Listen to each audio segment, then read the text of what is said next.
Long Barn has a fascinating history, with part of its original house dating back to the 1400s. In 1913, a Mrs. Gillian Gilchrist Thompson began restoring the house itself. Her work was continued by Vita Sackville-West and Harold Nicolson when they bought the house in 1915. They had gardened together in what was then Constantinople, now Istanbul, for about a year, and Long Barn was where they developed the style that they were to take to Sissinghurst Castle in later years.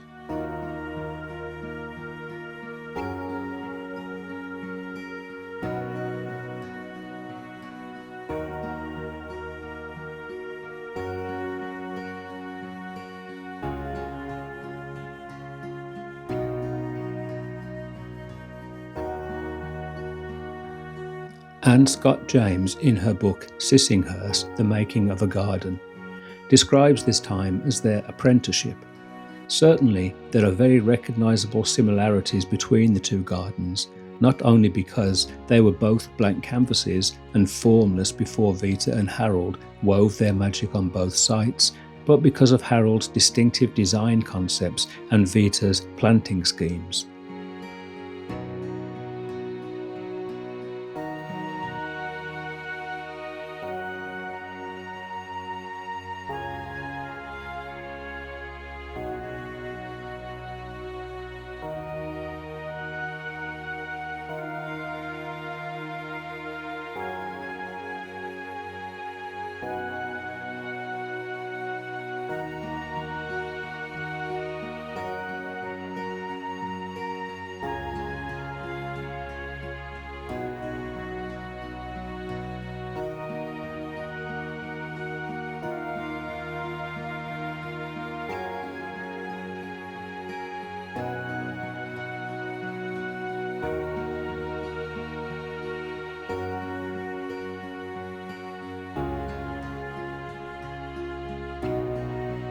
Long Barn was owned by the Nicolsons for 30 years. They left for Sissinghurst in 1930, only to let the house to an eclectic series of people, including the first great media baron, Sidney Bernstein, and the American aviator Charles Lindbergh and his wife, Anne Morrow Lindbergh, who was both a writer and a fellow aviator.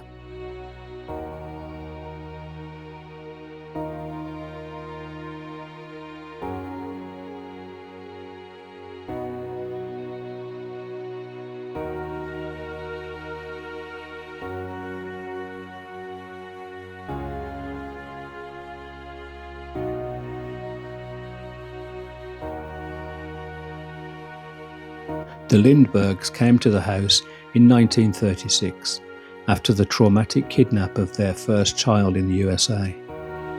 They found Long Barn to be a healing house in the 2 years they were there, and found some peace after their ordeal.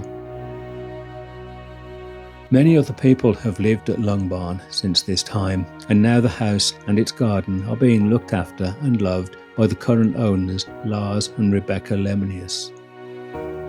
Long Barn is open only by private appointment and is a most serene and enchanting place. Rebecca is a skilled plantswoman and keeps the garden looking its utmost best.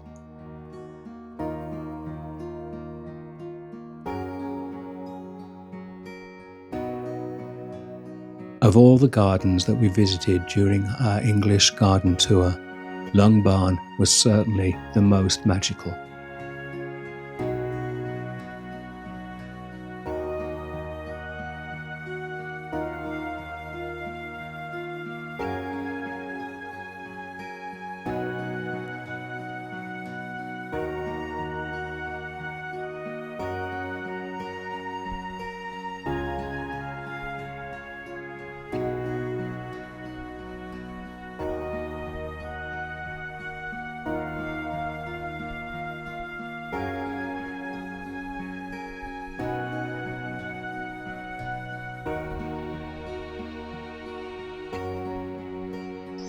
The Long Barn refers to the 16th century barn that was bought up from a local farm and added onto the original house. The oldest part of the house dates to the 14th century, and when Vita and Harold arrived in 1915, they began by sculpting terraces on the south-sloping site, creating distinct areas with lawns, borders and retaining walls.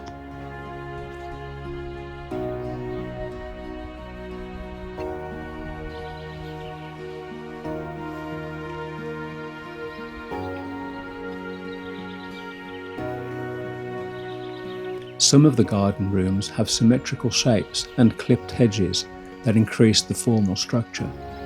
Other areas are free-flowing and naturalistic, like the wonderful fruit tree orchards.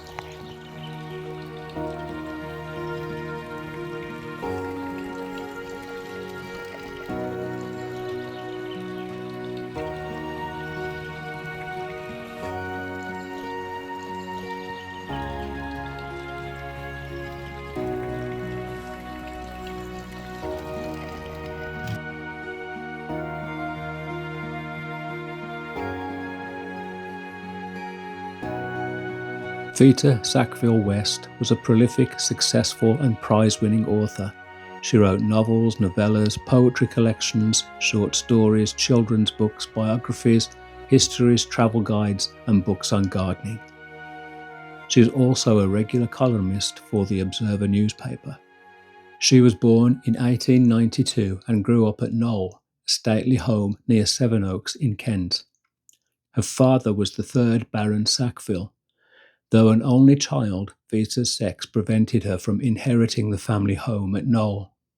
She married the British diplomat and author Harold Nicolson in 1913, and they had 2 sons. Vita and Harold developed their passion for gardening together at Lungbarn, applying principles that would later shape their famous Sissinghurst Castle garden. Lungbarn is described as the place where Vita and Harold honed their gardening skills and experimented with ideas. They added a 16th century barn to the original house, hence the name. They also sculpted terraces, created distinct garden rooms, and designed formal elements like a Dutch garden and a rose walk.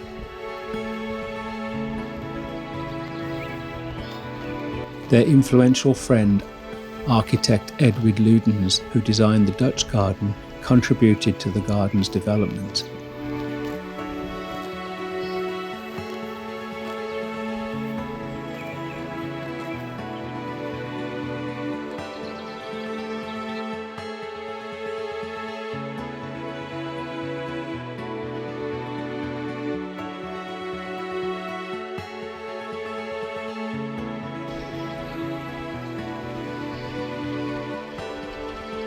One of the characteristic features of a classic 20th century English garden is the way that the outdoor space is divided into distinct spaces delineated by hedges, walls and changes in level.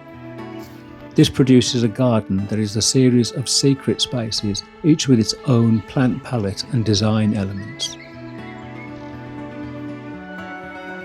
Vita and Harold designed bold east-west views and paths across the garden, often punctuated with statuary, a technique they would later refine at Sissinghurst, and then cut right through the middle of them with a path running north to south with a second rose walk, giving stunning views across the whole garden. The garden design at Lungbarn fits into this garden model with a series of gardens clustered into about 3 acres surrounding the house.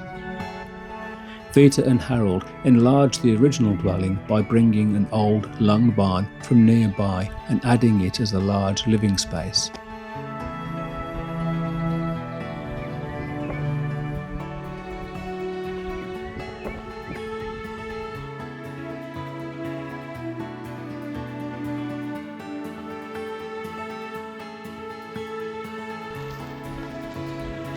The Dutch garden has enormous borders planted into raised beds, while the Pleasance lawn is edged with more borders that tumble over with penstemons, lavender, nigella and other cottage garden favourites.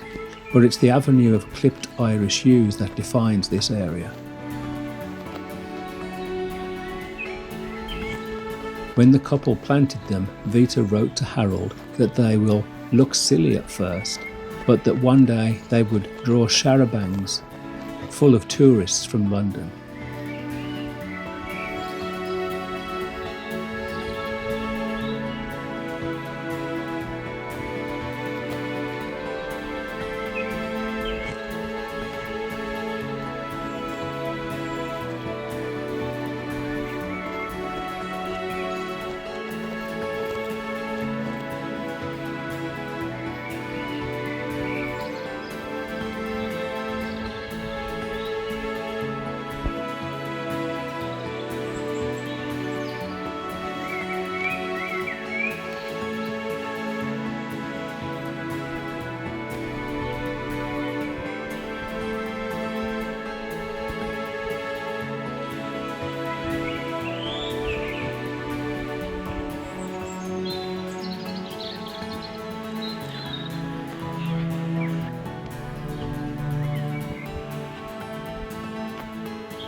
The soil here is almost solid Kentish clay, a fact made worse by its position on a slope at the outskirts of the village.